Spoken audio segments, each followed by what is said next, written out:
É motivo de muita alegria estar aqui com os irmãos nessa noite para louvar e agradecer o nome do Senhor. Nós temos um tema, por ele seremos norteados. Jeremias 33:3. Desde já eu quero agradecer a Deus por mais uma oportunidade de fazer exposição da sua palavra. Agradecer, aleluia, glórias a Deus, os obreiros, as obreiras, por nos ceder a tribuna. Aleluia, a vida do Guilherme, que foi quem preparou o caminho para que estivéssemos aqui. Me acompanha minha esposa Selma, é o que dá credibilidade ao meu ministério. Onde eu estou, minha esposa está comigo. Me acompanha o pastor Gilberto, pastor presidente da igreja a qual congregamos, a irmã Márcia. Nós somos da Remanescentes da Promessa, ali no bairro de Irapuru. E hoje nós estamos aqui para compartilhar essa palavra junto com os irmãos. Se encontra em Jeremias capítulo 33, verso 3, a qual já foi lido aqui, onde Jeremias disse: clama a mim e responder-te-ei e anunciar-te-ei coisas grandes e firmes que ainda não sabes. Amém, amados? Se não toma a vossa assento, louvado seja o nome do Senhor.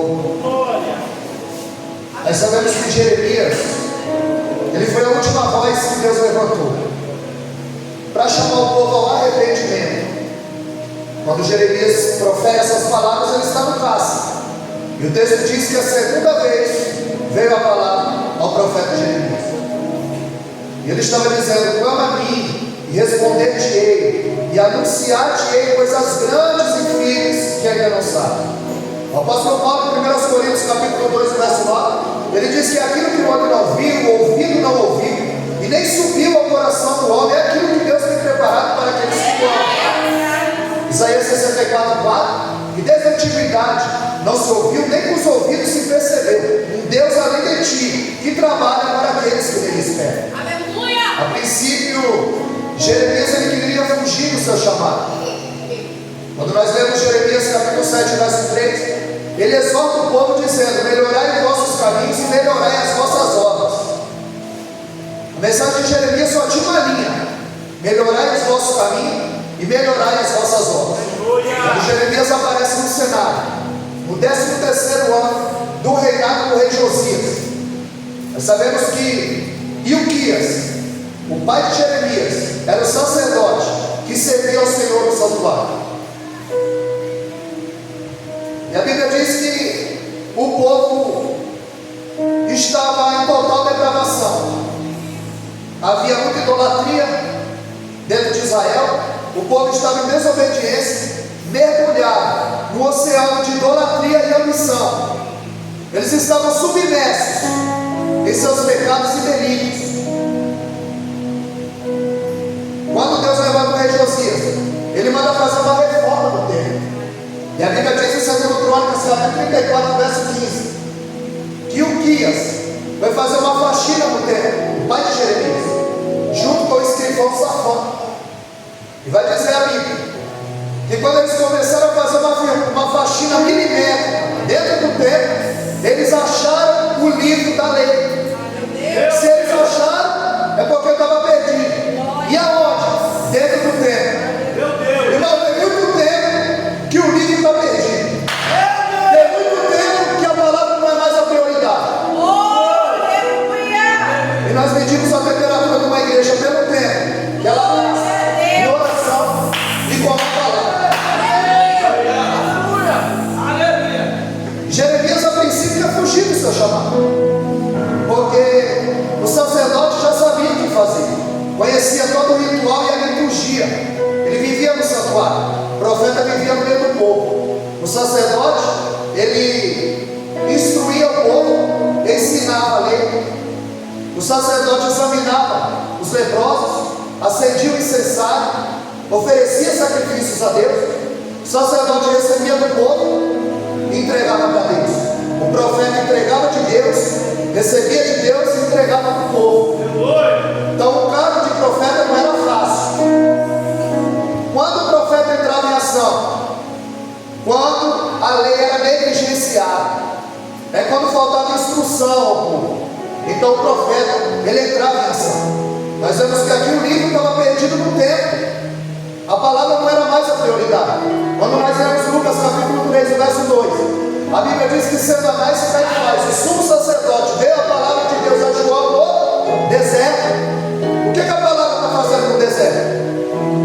É quando a liderança não tem compromisso. É por isso que o culto do Sinédrio, o culto de Anás e Caifás está vazio, mas o culto de João no deserto está lotado. Meu Deus! E a palavra não era receba, chave, eis que te digo, não te dá. Era de arrependimento. A palavra era de conserto. Para a ovelha, João Batista dizia: raça de víbora. Era para a ovelha. Meu Deus! Em João capítulo 6, verso 66, a Bíblia diz que Jesus está pregando uma palavra dura. E eles disseram: dura essa palavra. Jesus está perdendo obreiro. Mas o cerne do Evangelho é arrependimento. Como foi dito aqui, a mudança de caráter.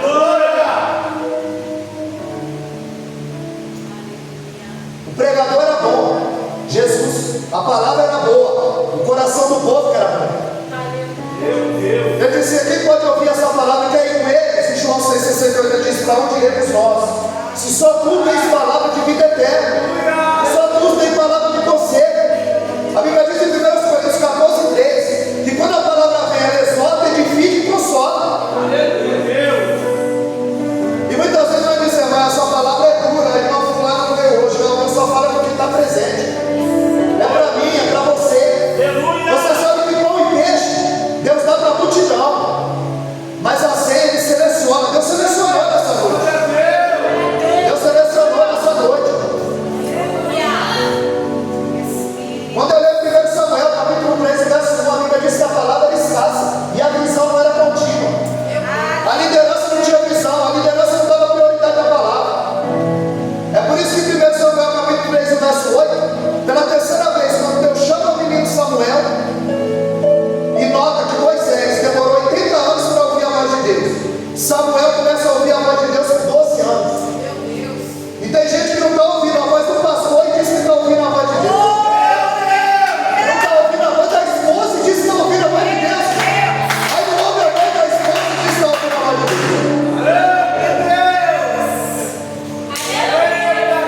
Quando ele vai até Eli, o sacerdote, ele diz: me chamaste? Aí a Bíblia diz no verso 8 que ele entendeu que era o Senhor.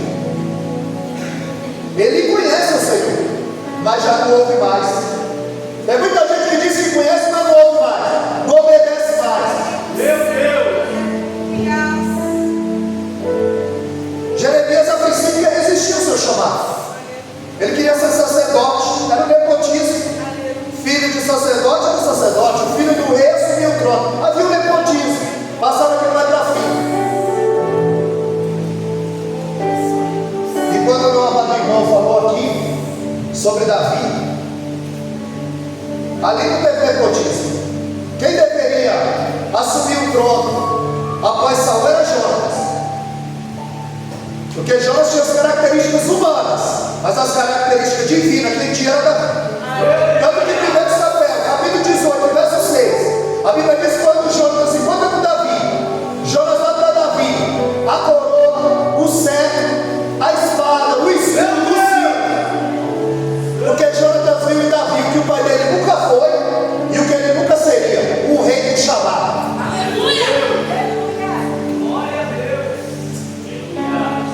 É por isso que eu digo: existe um pastor chamado e um chamado pastor. O que Deus chamou e o que os homens chamaram. Meu Deus! Aleluia! Jeremias queria resistir. Mas quando eu leio aqui Jeremias capítulo 1 e o verso 5: antes que te formasse no ventre eu te conheci, e antes que saísse do útero eu te santifiquei, e te chamei de profeta entre as nações. Jeremias não teve escolha. Ele queria ser sacerdote, mas Deus chamou para ser profeta. Paulo não teve escolha. Em Atos 9,15 ele disse: Pai, porque este é para mim um vaso escolhido. Em João 15,16: não foi vós que escolheste a mim, mas eu que escolhi a vós, para que vós deis fruto. O Salmo 100, verso 3: sabei que Ele é Deus, foi Ele e não nós que nos escolheu para ser povo seu e rebanho do seu pasto. É Deus que escolhe, é Deus que levanta, é Deus que usa, como foi dito aqui.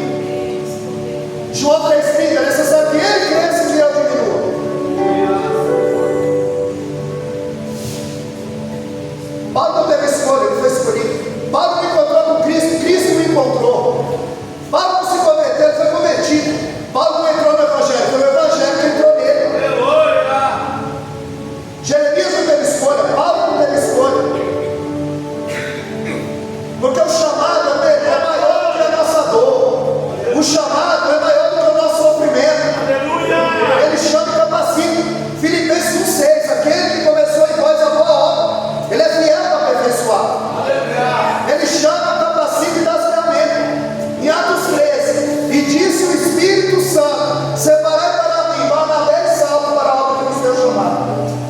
Primeiro Barnabé, depois Saulo. Você já foi reserva uma vez? Não, Paulo era reserva do Barnabé. E quando você vê a lista, Barnabé primeiro e Saulo é o último. E ele diz: apartai-me para mim. Primeiro Deus separa para ele, depois para a obra. Primeiro Deus trabalha em você, depois através de você. Porque antes de José viver o sonho, ele viveu o pesadelo. Porque Deus não dá nada de mão beijada para sem ninguém. A obra de Deus é sofrida, irmão. Por isso que Jeremias não queria. Por isso que Moisés não queria. Eu não sou homem eloquente, eu não tenho o poder de convencer. E como foi dito aqui, não interessa quem você é, interessa quem está com você.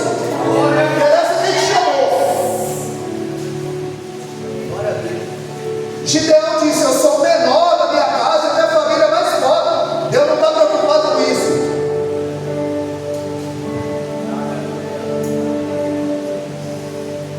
Então Deus chama Jeremias no capítulo 1, no verso 9, e ele diz: eis que põe as minhas palavras na tua boca. Salmo 81:10: abre bem a tua boca que eu a encherei. Temos que ter consciência de quem usa é Ele. Quem o enche é Ele. Ele está dizendo: eu ponho as minhas palavras na tua boca. Eu sou contigo para te livrar. Eu te chamei para você arrancar, derrubar. Eu te chamei para você destruir e arruinar. Não foi para pregar chave, não foi para pregar casa, não foi para pregar aquilo que o Senhor prometeu. Porque Jesus não prometeu uma viagem tranquila, Ele prometeu uma chegada certa. Então, colocando uma frase na boca de Deus, que é do diabo. Foi o diabo que disse: eu te dou tudo se prostrado me adorares. Jesus disse em João 16:33: no mundo vocês vão ter aflição, mas tem de bom ânimo, eu estou com vocês. Tem de bom ânimo, eu venci, vou dar força para você vencer. Em Atos capítulo 1, verso 8, quando ele diz: semieis as minhas testemunhas. Testemunha ali no grego é martírio, é morrer pela causa. Ele está dizendo: eu não vou dar poder só para vocês pregarem meu nome, eu também vou dar poder para vocês morrerem pelo meu nome, para vocês sofrerem. Foi esse poder que sustentou Estevão, foi esse poder que sustentou Paulo, esse poder que sustentou Tiago, é esse poder que ele sustentou.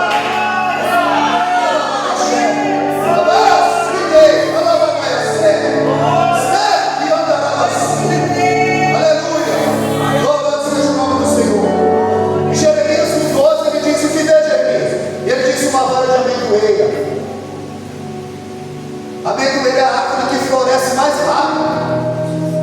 Deus estava dizendo para Jeremias: a minha palavra vai se cumprir rapidamente.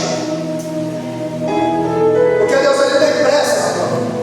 E ele diz: vixe bem, Jeremias, porque eu velo sobre a minha palavra para cumpri-la.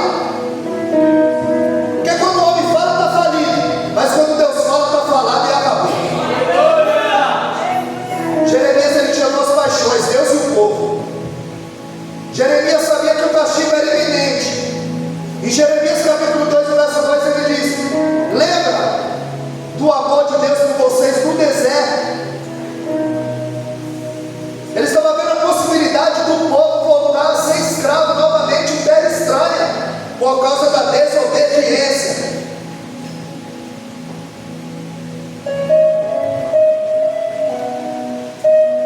Jeremias convoca o povo para o arrependimento.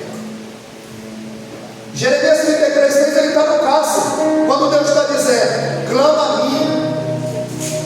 Se o povo clamar, eu mudo a história. Aleluia. Se o povo clamar, eu mudo a situação. Aleluia. E a palavra clamar vem de reclamar. Glória a Deus. E por várias vezes Jeremias fez menção como que Deus cuidou do povo no deserto. Vocês tinham fome, eu dava maná. Vocês tinham sede, eu tirava água da rocha.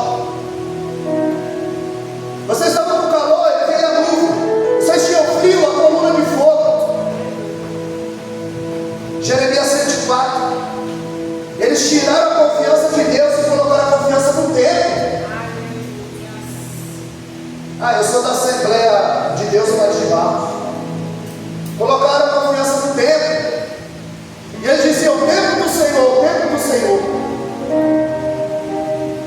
E você não muda porque você congrega na AD Paz de Barro. Você só muda quando o Espírito Santo se apodera da sua vida.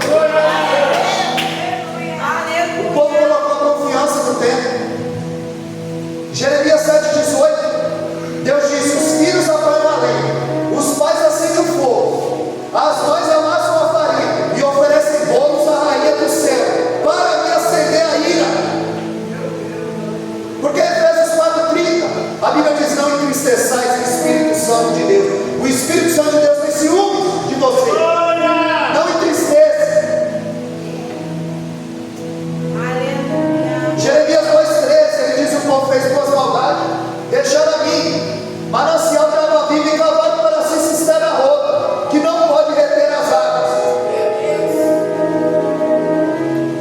Ele tem água viva para nos dar. Quando eu leio Gênesis capítulo 26, verso 18, a Bíblia diz que Isaac vai passando e vê os poços entulhados que o seu pai Abraão cavou. Isaac sabia que lá embaixo tinha água em profusão, e o texto diz que era água viva. Mas para aquela água jorrar, ele precisava tirar o entulho. Para a água jorrar, você precisa tirar todo o lixo, precisa tirar todo o entulho, precisa tirar tudo aquilo que não provém. Porque quando Jesus, antes de oferecer para a mulher samaritana na água viva, ele mostrou para ela onde estava o lixo da vida dela. Tu tivesse 5 maridos e agora tu não tem, não é o teu marido. Você não está aqui atrás de água, você está aqui atrás de marido. Porque as mulheres iam de manhã às 6, era mais seguro o sol, era mais ameno, elas iam tirar água seca. Ao meio-dia, a hora que Jesus está lá e a mulher chega, é a hora que os homens iam dar água aos animais. Antes de Jesus oferecer a água viva para ela, ele mandou tirar todo o entulho. Ele mostra onde está o lixo da vida dela, para que a água pudesse jorrar. Em Jeremias 13, Deus chama Jeremias, sabe onde é o rio Eufrates? Vai lá e enterra o cinto. Agora o cinto, no tempo do profeta, não era só um acessório para segurar as calças. Quanto mais adornado era o cinto, mais honra tinha o profeta. Vai até o rio Eufrates e enterra esse teu cinto. Jeremias vai lá e enterra o cinto. Passando alguns dias, Jeremias, sabe onde enterrou o cinto? Sei, vai lá. Quando ele enterrou o cinto, a Bíblia diz que o cinto estava apodrecido e para nada servia. E Deus diz: assim está a minha relação com esse povo, gente. Apodrecida. Deus usou o profeta Oséias, contemporâneo de Jeremias. E a simbologia é: vai no prostíbulo do lado da sua casa, escolhe a pior meretriz e casa com ela. Por quê? Porque tu é profeta, e profeta tem que viver o que prega. Você vai andar com ela de mão dada de dia, mas à noite não impeça ela de se deitar com os homens dessa cidade. Mas por que, seu filho? Tu é profeta. E quando você for pregar sobre infidelidade, você vai estar vivendo na pele o que eu estou vivendo. Porque esse povo só é crente dentro da igreja. Esse povo não é igreja na igreja. Esse povo não é igreja na mesa. Esse povo não é igreja no trabalho. Esse povo não é igreja de casa. Esse povo anda de mão dada comigo de dia, mas à noite se deita com Astarote, com Azerá, com Baal. Contemporâneo, Abacuque, capítulo 1, verso 13, Abacuque diz: ele é tão puro de ódio que ele não pode ver o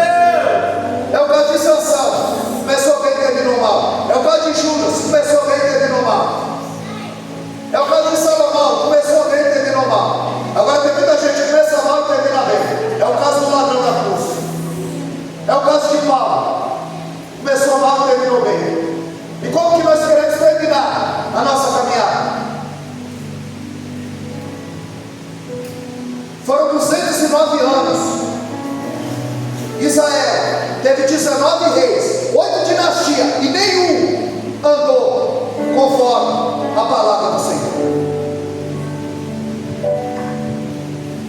Nós vemos que Oséias 7:8, ele diz: o povo consume um pedaço de pau e a vara lhes dá a resposta. Eles esqueceram o verdadeiro Deus. Houve um sincretismo, uma mistura de religiões. Eles estavam dizendo: o espírito de prostituição nos engana, e eles abandonaram o verdadeiro Deus. Oséias chama o povo de Israel de um pão que não foi virado, queimado por fora e cru por dentro. Não nasce de novo. Nós vemos em Atos capítulo 8, um mágico chamado Simão. Ele viu o milagre, ele ouviu o milagre, ele ouviu a palavra, ele professou a fé, ele se batizou. Mas quando ele viu que pelas mãos de Pedro e João eles receberam o Espírito Santo, ele disse: eu vou te dar uma varinha de ele, porque eu quero esse poder. Ele nunca nasceu de novo. Foi por isso que eu disse para Nicodemos: é necessário você nascer de novo, Nicodemos, porque você é religioso. Você é religioso. Você sabe muito de teologia e pouco sobre o amor. E nós precisamos materializar o amor. Jeremias tinha duas paixões: Deus e o povo. João 3,16, o textual da Bíblia: que Deus amou o mundo de tal maneira que deu. Deus não me dá. Em João 15,13, ninguém tem amor maior que esse, de dar a sua vida pelos seus amigos. Jesus ama e dá. Então Deus ama e dá seu filho. Jesus ama e dá sua vida. Nós amamos. E o que nós estamos dando em prol do Evangelho? Meu Deus!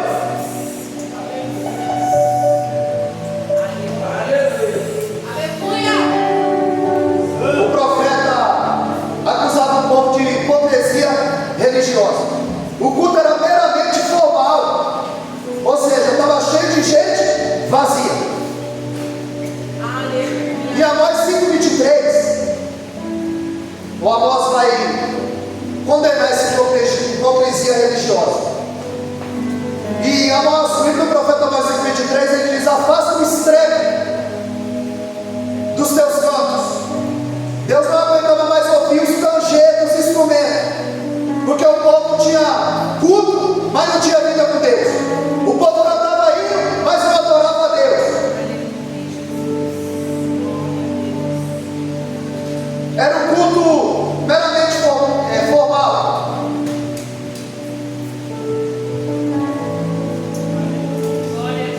É o que nós estamos vendo. Igreja cheia de gente vazia.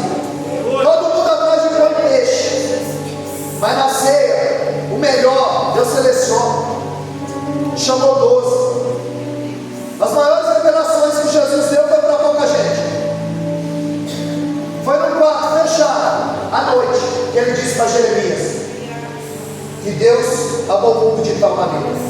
Tal é imensurável, não tem como medir, que deu seu único filho, para que você tenha a casa própria, o carro do ano, saúde. Está falando de 1 João 2,25, a maior promessa que ele nos fez, a vida eterna. Porque no livro do profeta Miqueias 2,10, ele disse: levantai e andai, porque o nosso descanso não é aqui.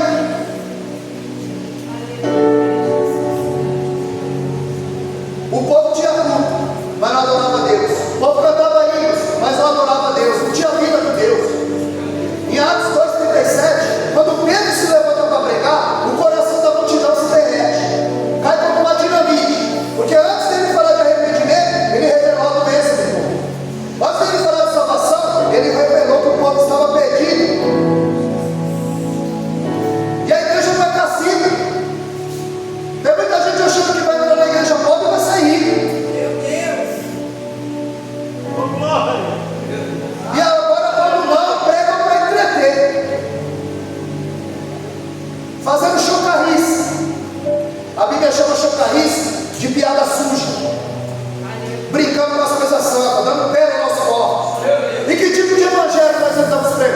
Nós estamos alimentando a ovelha ou entretendo o monte? Deus nos chamou foi para alimentar a ovelha. Deus nos chamou foi para pregar a verdade. Como ela é. Eu não fico 4, 5 horas debruçado sobre a Bíblia para vir aqui contar a história, não. Eu venho na direção do Eterno. Porque a palavra do diabo, na boca do diabo é a palavra do diabo, irmão. A palavra de Deus, na boca do diabo é a palavra do diabo. A palavra de Deus, na boca de desviado é a palavra de desviado. Agora, quando o homem está cheio do Espírito Santo e cheio do compromisso, é boca de Deus na terra. É como se ele desse um cheque em branco. Profetizo, prego, que eu assino, eu realizo. Eu mostro que eu sou na vida de quem crê. A serpente enganou Eva, porque a serpente falou que Eva queria ouvir. Tem muita gente que vem à igreja, mas vai ouvir o que Deus quer falar. Não é o que a gente quer pregar, é o que Deus quer falar. Não é o que você quer ouvir, é o que Deus quer que você ouça. Por isso que Jeremias capítulo 23, o verso 1, ele diz: ai de suas flores, que não apacenta o meu povo, mas amo de ele. Promete esperança e recompensa sem mudança de caráter, sem mudança de conduta. Um evangelho que promete conforto em vez de renúncia. Um evangelho que promete sucesso ao invés de sacrifício. É totalmente antropocêntrico. O homem é o centro, ou seja, Deus é que está a serviço do homem. Eu determino, eu não aceito. Mas quando o leproso chega diante de Jesus, ele diz: se quiseres, ele está dizendo: eu sei que tu pode, mas o Senhor quer. Eu sei que o Senhor tem poder, o Senhor quer. O leproso não determina nada, ele não impõe nada, ele não aceita nada. E esse evangelho tem ludibriado muitos obreiros. E tem gerado um povo fraco e doente, só tem engrossado a fileira do evangelho. Porque agora ser cristão é estar, está na moda. Atrai a multidão, não reconcilia o homem com Deus. Entra na igreja, mas não nasce de novo. Tem o nome no rol de membro da igreja e no livro da vida. São batizados com água e com o Espírito Santo. São filhos de crente, mas são filhos de Deus. Faz parte da igreja da terra e da igreja do céu. A igreja só cresce para o lado, em profundidade, e para cima. Lucas 2,52, a Bíblia diz: Jesus crescia em graça, conhecimento e sabedoria diante de Deus. Jeremias 18,6, ele diz assim: como o barro na bandoleira, assim sois vós na minha mão. Eu faço como eu quero, eu provo como eu quero, eu uso como eu quero. A Bíblia diz que o vaso se quebrou. Não foi o oleiro que quebrou o vaso. O vaso quis se quebrar.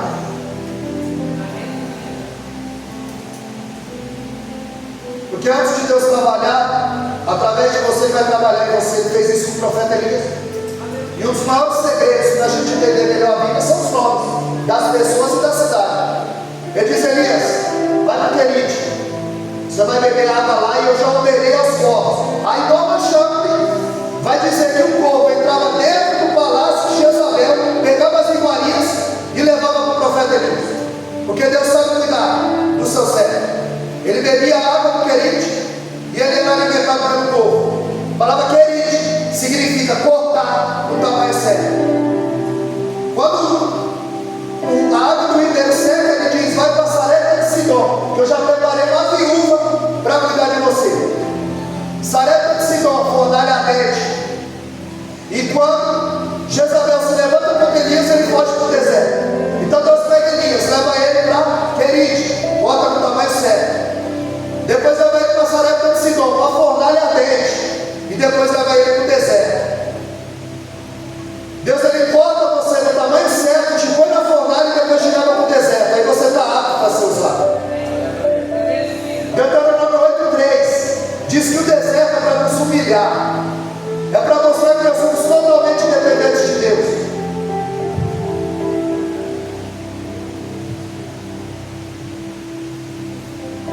O vaso se quebrou na mão do oleiro.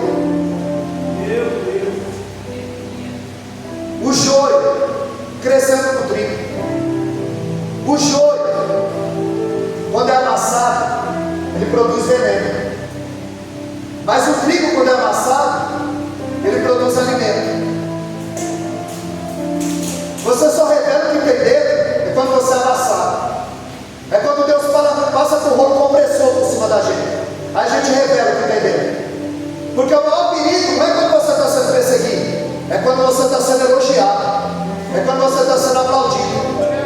Aí você está correndo perigo. Jeremias 51:7. Deus disse que a Babilônia era um copo de ouro na mão de Deus, a qual ele embriagava as nações. Nabucodonosor foi um chicote de Deus para punir aquela nação. Jeremias 29:11 ele dizia: bem sei eu os pensamentos de Deus sobre nós, pensamento de paz e não de mal, para vos dar o fim que desejais. Então passareis a orar a mim e eu vos ouvirei, serei achado de vós, disse o Senhor. Mas quando me buscares de todo o vosso coração, é sem parcialidade. Jeremias foi preso, Jeremias foi torturado, Jeremias foi açoitado, foi denunciado pelos seus próprios irmãos. Porque você sabe o que acontece com um profeta que prega a verdade? Às vezes eu só prego na igreja uma vez. Porque Paulo disse para Timóteo que ia dar coceira no ouvido dele. Ele tinha comichão nos ouvidos, e não aguentaria ouvir essa doutrina e a verdade. Glória a Deus. Amém. Porque muita gente quer ouvir que ali tem um anjo com a bandeja de prata pregando tua vitória. Meu Deus. Essa conversa só vai dormir. Só vai enganar os escravos. Agora quem lê Bíblia não vai comer tudo que se põe na mesa não.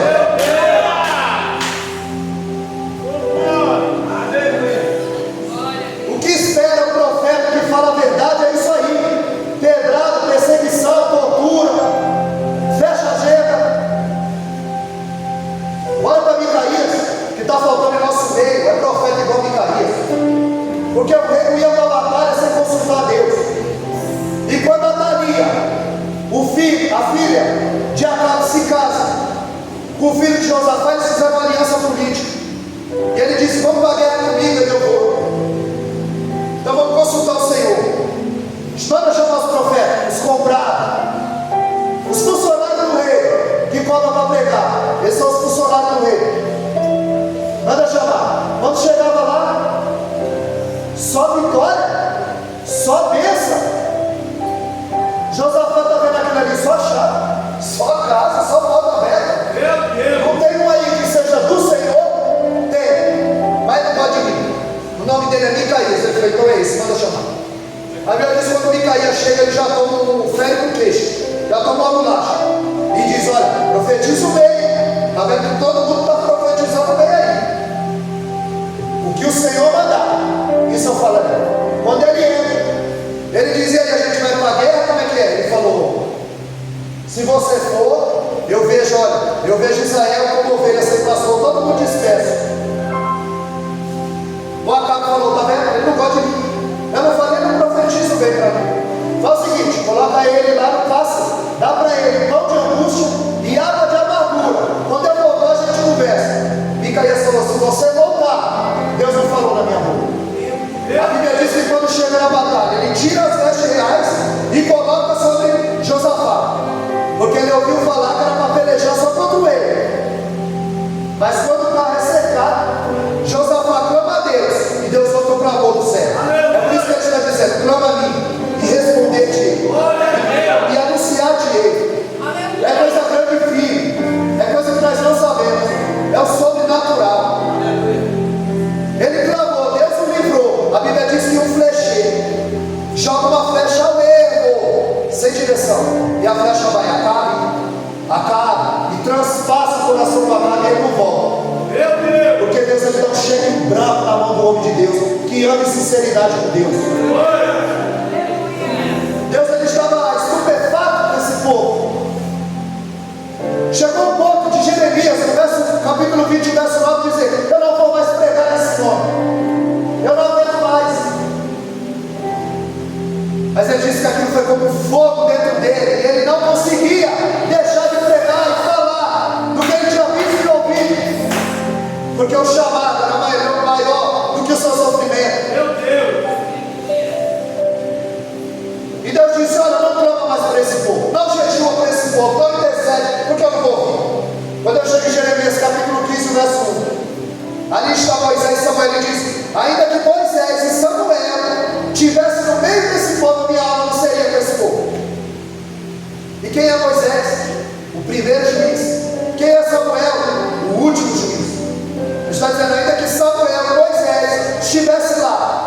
ler 1 Reis, capítulo 8, verso 56. A Bíblia diz que de todas as boas palavras que Deus falou por meio do ministério de Moisés, nenhuma palavra caiu por terra. Quando eu leio 1 Samuel, capítulo 3, verso 19, de todas as boas palavras que Deus falou através do ministério do profeta Samuel, nenhuma caiu por terra. É Deus dá um cheque em branco, assinado por Ele, e diz: eu estou com você. Onde você for, a mão vai prosperar. Onde você for pôr o pé, não vai ter por herança. Desde que você anda debaixo de uma obediência.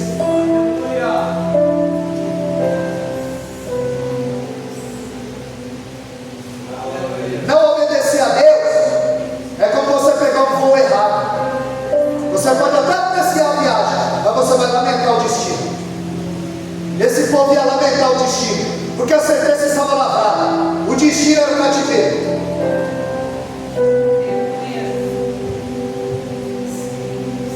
O povo estava adorando falsos deuses. Eles estavam defraudando a viúva. Eles estavam desprezando os órfãos.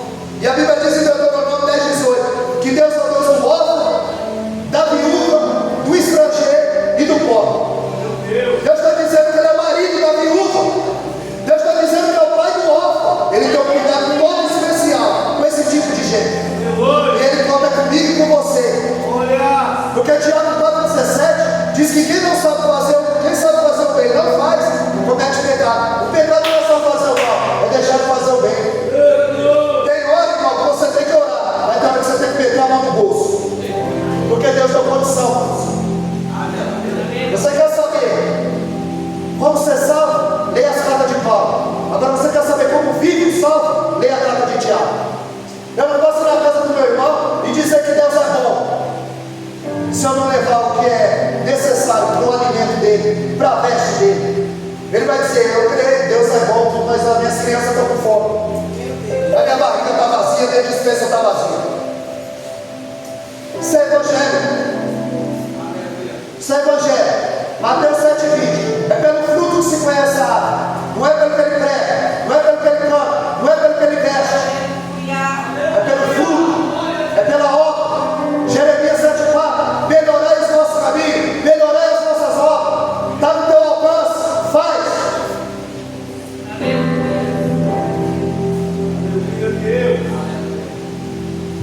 Jeremias foi jogado na cisterna, no capítulo 38. E ele se atolou na lama, porque ele se recusou a profetizar mentira.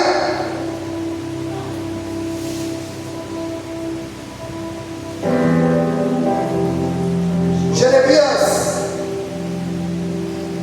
ele quis permanecer naquela cidade. E Deus estava dizendo, no capítulo 38, que quem ficasse naquela cidade, Jeremias dizia para ele se entregar, para o povo se entregar na mão de Nabucodonosor, mas o povo tinha como traidor, porque o povo só quer bênção. O povo não quer conserto, não, ele só quer bênção, ele só quer receber. Me dá, me dá, me dá, me dá. A nossa oração é uma lista de compra. Me dá, me dá, me dá. É uma carta de agradecimento. Obrigado, Senhor, por enxergar, por falar, por andar, por ouvir. No capítulo 1 ela chora, mas no capítulo 2 ela canta. Porque no capítulo 1 é o quê? Me dá um filho, eu quero filho, me dá um filho, eu quero filho, me dá um filho, eu quero filho. Mas quando chega no verso 19, a Bíblia diz que ela se levantou de madrugada, sacrificou e adorou. Aí o Senhor se lembrou de Ana. Deus não chega dando nada para ninguém. Quando ele encontrou a mulher samaritana, primeiro ele pediu: me dá água. Quando ela entendeu, no capítulo 1 ela chora, no capítulo 2 ela canta.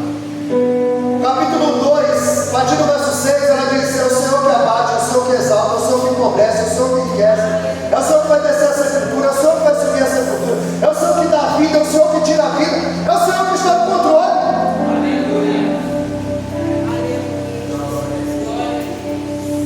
Deuteronômio 32:39. Ele disse: vede que eu sou, e fora de mim não há outro. Eu filho e eu saro, eu mato e faço viver. Eu sou o Senhor e faço todas essas coisas. Existe alguém no controle?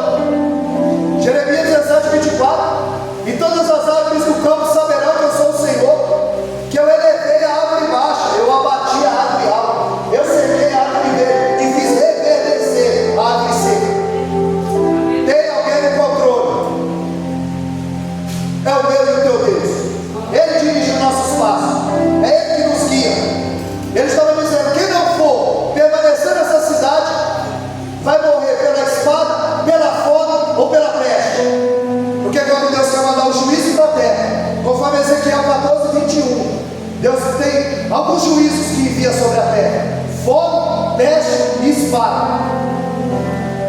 É por isso que quando você vai ler 1 Crônicas capítulo 21 e o verso 3, quando o profeta Gade chega diante de Davi, ele diz: Davi, Deus te deu 3 propostas. Você quer 3 anos de fome, 3 meses fugindo da espada, ou 3 dias cair na mão de Deus vivo? Peste, espada e fome. Você quer 3 anos de fome, 3 meses da espada dos teus inimigos, ou 3 dias na minha mão? Aí Davi disse: caia eu na mão de Deus, porque muitas são as suas misericórdias. Só que a Bíblia diz em Hebreus 10:31 que coisa horrível é cair na mão dele. Porque se você cair na mão do homem, ele te tira.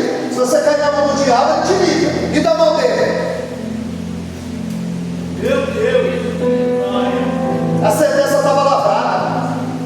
Davi escolheu cair na mão dele. 3 dias, a Bíblia diz que Deus enviou a peste e caiu 70.000 pessoas.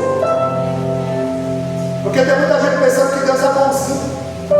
E a Bíblia diz no Salmo 11, verso 7, que Deus é juiz, justo e ama a justiça. Deus não é bonzinho, Ele é justo. O mesmo Deus de 1 João 4,8, que é amor, é o mesmo Deus de Hebreus 12:29, que é fogo consumidor. Mas quem foi que matou Tiro? Quem foi que destruiu Sodoma e Gomorra? Quem foi que matou 70.000 aqui? Quem foi que matou Ananias e Safira? Herodes com medo de bicho, 185.000 assírios. Deus é justo e ama a justiça. Paulo disse em Gálatas capítulo 6, verso 7, que tudo que o homem plantar ele vai colher, que o que ele semear ele vai ceifar. É fato. Ebed-Meleque o tira. Nabucodonosor disse para Nebuzaradã, o seu capitão: olha lá, tem um profeta naquela cidade, o nome dele é Jeremias. Jeremias é conhecido, e você também é conhecido. Quando os filhos disseram, em Atos capítulo 19, a partir do verso 11, eles viam que Deus fazia maravilha extraordinária através de Paulo. Eles tentaram expulsar o demônio. O demônio está sem o lado deles e diz: eu conheço Jesus. Eu sei quem é Paulo, mas vocês, quem são? Meu Deus. Você é conhecido no mundo espiritual, irmão. Vida com Deus não é paga de diversão, não. É batalha espiritual. Não é brincadeira. Lá tem um profeta, o nome dele é Jeremias. Segundo Reis 4:9, quando Eliseu passava, aquela mulher dizia: ali vai o santo homem de Deus. Quando é que você tem passado? O que alguém tem dito? Qual é a nossa fome que está correndo por aí? Quer conhecer o obreiro? Pergunta para a mulher dele. É ela que dorme com ele e acorda todo dia. Quer conhecer a obreira? Pergunta para o marido dela. É ela que dorme e acorda com ele todo dia. Para encerrar, o que falta para o povo é sede. Porque muita gente deixou de ser o sal da terra. Mateus 5,13, mas sois o sal da terra. E se o sal for insípido, você não salgar, ele não serve para nada. Você joga o sal no arroz, joga o sal no feijão, o sal não aparece. Se você for ao supermercado, a prateleira mais suja é do sal. E nem tem propaganda de sal. E nem faixa sal de promoção. A minha esposa nunca falou: compra 10 pacotes de sal, que o sal está barato. Não. Aumenta a carne, aumenta o feijão, o sal não aumenta. A prateleira mais suja é do sal. Aí você joga o sal no feijão, você joga o sal no arroz, o sal não aparece. Mas no dia que o sal aparece, essa comida estava boa, mas estava salgada. Porque no dia que o sal aparece, estraga o banquete. No dia que o pregador aparece, estraga o banquete. No dia que o cantor aparece, estraga o banquete. Porque só quem tem que aparecer é ele. A gente precisa salgar o ambiente. Porque quando a gente compra uma coisa muito salgada, o que dá vontade de fazer?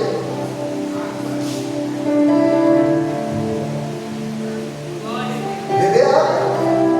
Você precisa salgar o teu trabalho. Você precisa salgar Porque depois que a gente come uma coisa muito salgada, dá vontade de quê? De beber água. Aí João 7,37, Jesus se põe em pé e diz: aquele que tem sede, venha a mim e beba de graça da água da vida. Jesus tem dessa água para nos dar.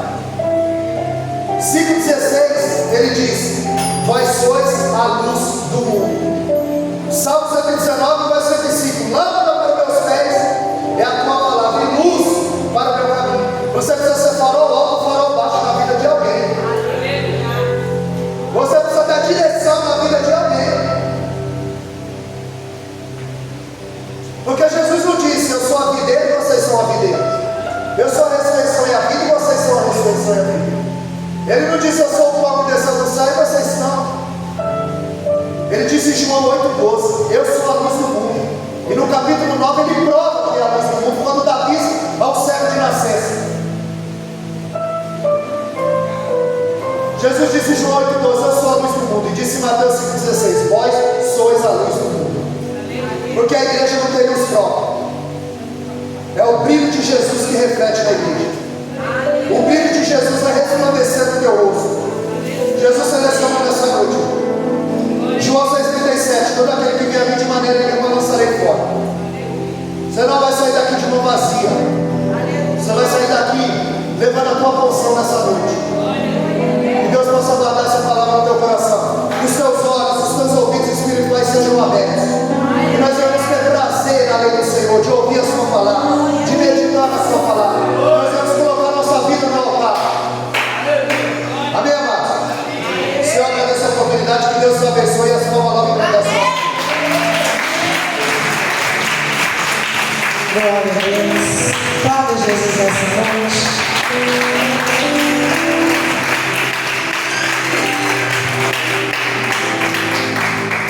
Glória a Deus. Abençoe pastor Wellington, sua esposa Selma, pastor Gilberto, Ana Márcia. Deus abençoe a vida de vocês. Prazer conhecê-los, recebê-los nessa casa.